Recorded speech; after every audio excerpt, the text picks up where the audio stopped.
Hello guys, para ma-solve natin yung problem number 2, kailangan matutunan muna natin yung sine law. Ito yung formula ng sine law. Itong formula na ito, nanggaling ito dito sa diagram na ito. Bali, A divide sine A is equal to B over sine B is equal to C over sine C. So, meron tayo ditong example number 1. Given yung A,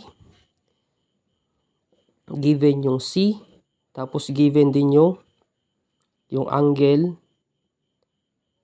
C. So, ang kailangan nating hanapin, yung B, yung angle A, at saka yung angle B. So, nandito yung solution.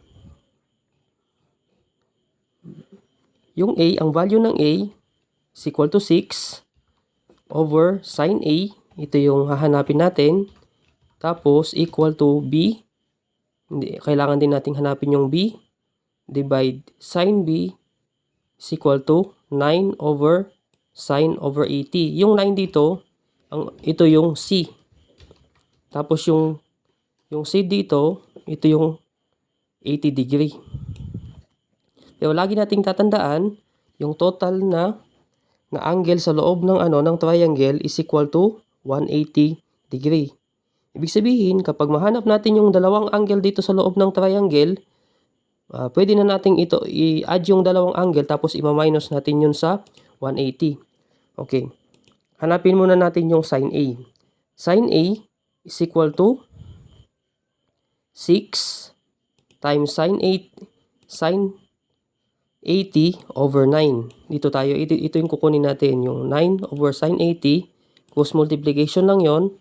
Katapos i-simplify lang natin, makukuha natin yung angle ng A. Pero kailangan natin gumamit ng arc sine.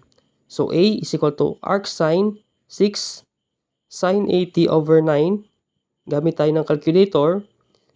Ang kalalabasan niya, A is equal to 43.72. So, meron na tayong value ng A, meron na tayong value ng C. So, i-minus na lang natin yun sa 180. So, 180 minus 80 plus 43.72 is equal to 56.28. Yung 56.28 na ito is equal to angle B. So, meron na tayong value ng angle B para mahanap naman natin yung value ng B. So, gamitin ulit natin yung formula ng sine law.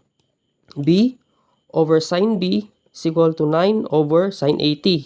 So, meron na tayong value ng sine B. I-simplify na lang natin. Ito. Gumamit tayo ng calculator. Pagkatapos, ang kalalabasan niya, yung value ng B natin is 7.32.